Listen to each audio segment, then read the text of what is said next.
Benefits of seeking wisdom. Proverbs chapter 2.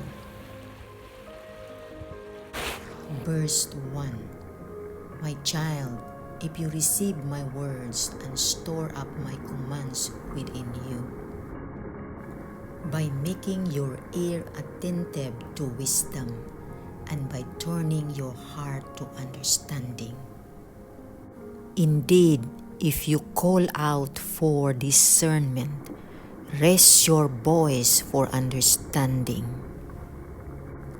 If you seek it like silver and search for it like hidden treasure, then you will understand how to fear the Lord and you will discover knowledge about God. For the Lord gives wisdom, and from His mouth comes knowledge and understanding. He stores up effective counsel for the upright and is like a shield for those who live with integrity, that he may guard the paths of justice and preserve the way of his sins.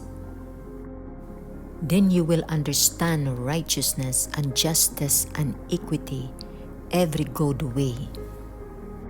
For wisdom will enter your heart, and moral knowledge will be attractive to you.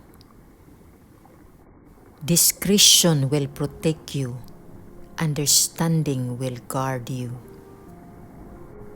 to deliver you from the way of the wicked, from those speaking perversity,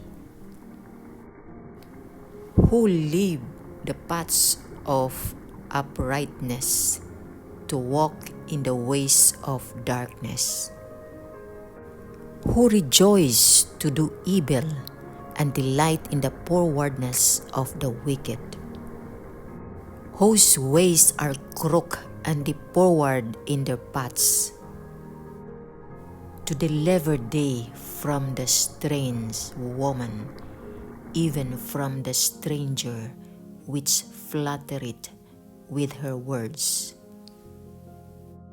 which forsaketh the guide of her youth and forgetteth the covenant of her God.